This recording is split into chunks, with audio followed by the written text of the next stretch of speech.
Hi Pisces, welcome back to Wandering Magic. These are going to be your October 2025 messages, and it's going to be for Pisces, Sun, Moon, and Rising.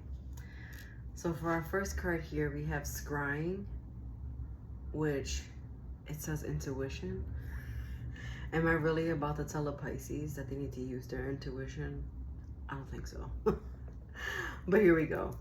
So scrying, if you don't know, is crystal ball reading, and to do that requires a very, in my opinion, a very in-depth focus, like hyper focus.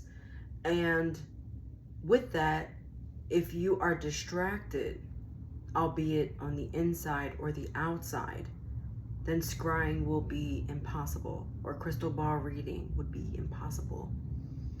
And so with this is a message to make sure that you are good on the inside and the outside as best you can in the general sense of the term, because if you're not, then this throws off what it is that you are actually feeling.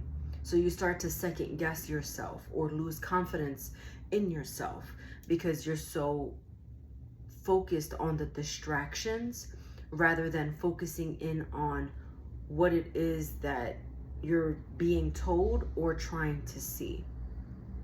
Things become more difficult to read or difficult to see if you are not focused. It's like multitasking on 1,000, and really you're supposed to be doing one thing at a time. So if you find yourself unable to focus on something, it's probably because you are like tapping your head and rubbing your belly at the same time, right? That whole simultaneous thing that happens. So just keep that in mind in October. Focus. And that's how you amplify your already intuitive self. And also some third eye clearing, right? Massaging that third eye on things that you can't quite see or that are blurry to see, or maybe asking, how can I see clearly or see more clear? Rub your third eye and just give it a little massage, because it's actually a gland. Okay. That felt good, actually. Have you been getting a lot of headaches? I've been getting a lot of headaches. Natural remedies for that as well. And if you're into spiritual work, we cover our crown. We cover our crown. My crown is not covered, but I am protected. Okay. I always feel the need to cleanse right before your readings. It's interesting because I usually use sage. I'm just total sidebarring right now. And I had this like rosemary, and so I just light it in my fire, and there it is, and there's a little bit for you, and there we go. Okay, our Kipper message. Concern.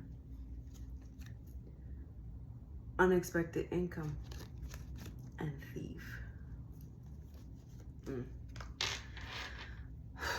So I feel like there is some concern with money for you.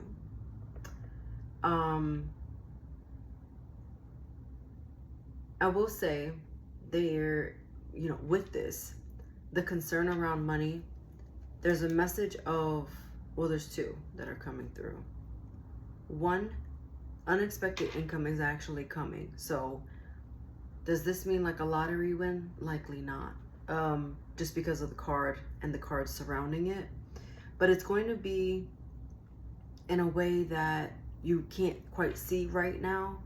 This could be like something small, like, oh, you thought you had to pay this bill, but you didn't.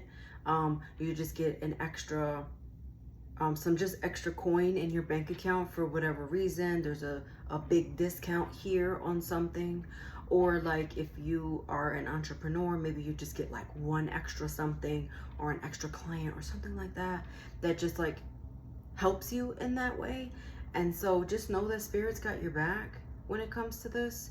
So try not to focus on the concern or Try not to focus on things that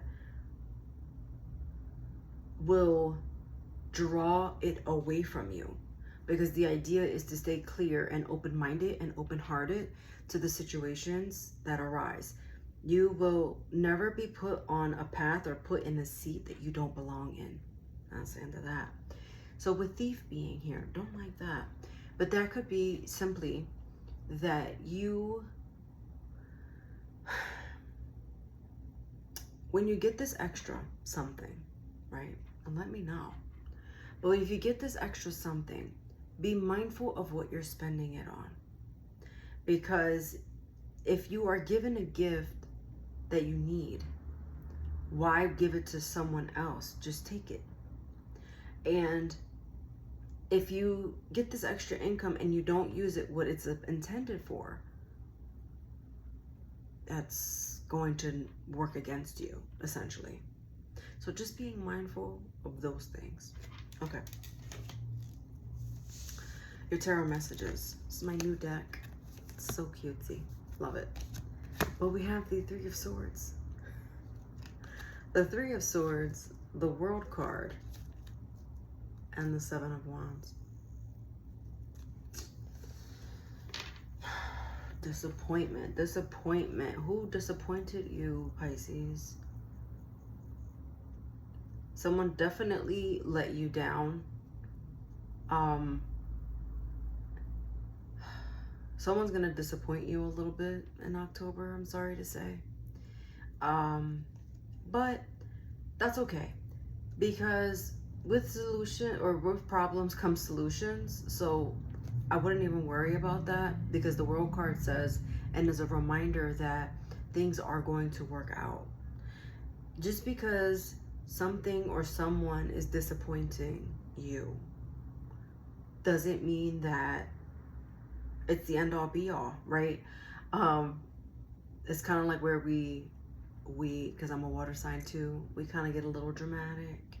We get a little bit upset. All the things, all the human natural feelings that we get, because we're allowed to feel, and we are the extra feelers in the zodiac, the water signs. And so it's just to say that it's not the end of the world when something doesn't quite work out, because it always works itself out. It's just that it didn't work out or play out the way you envisioned or the way that you expected it to work out. But it does work out. And it works out in your favor, so much so that the Seven of Wands, it came out in reverse, which to me goes in your favor, and it says, okay, you know what? I don't have to keep putting up my defenses. I can just relax into this. But sometimes I feel like, Pisces, you might be breaking your own heart, and like, take that with a grain of salt. But just, it's a reminder to just like stay in the flow of things and try not to make things harder for yourself. Queen of Pentacles, we want to take care of our bodies, take care of our temple. For those of you who are mothers, that is very important, because the stress comes from trying to be the best version of yourself for your kid, right? And so, not that you have to have a kid, but just stay with me here. A lot of times we tend to neglect ourselves in general. And so the Queen of Pentacles is here saying, look, blow off some steam, go for a workout, stay the course, stay consistent. I also feel like this is a message of consistency, because if you are finding yourself doing something one day and then like the next day you did it again, great. But then like day 3, you kind of slip. Then day 4 comes and you get back, and day 5, you're like back into the bad habit. Kind of like that is what it feels like. And it doesn't necessarily have to be with like, you know, exercising per se. But it does have to do with the body, and it does have to do with your temple. And so whatever that looks like, and however you're taking care of your temple, it's a change. So just be patient and stay the course. With the Temperance, we are staying the course. The only sign I see here is Sagittarius, so it could have to do with that. Bottom of the deck here is the Hermit, so it could also be a Virgo. But yeah, just be mindful of how you are treating yourself in October. That's all I'm going to say about that. All right, our last message here is silver shoes. And this is Magick, value, and travel. So traveling to do other things. Doesn't have to be long distance travel, just like getting out of the house, working your magic. Magic, I feel, came out for your intuition, right? With our scrying or crystal ball reading. And then value, seeing the value and the worth in yourself and staying confident in that, and also defining or redefining your self-worth. And I'm going to leave you with that. Watch your sun, moon, and rising for any additional messages, and I'll see you next time. Bye.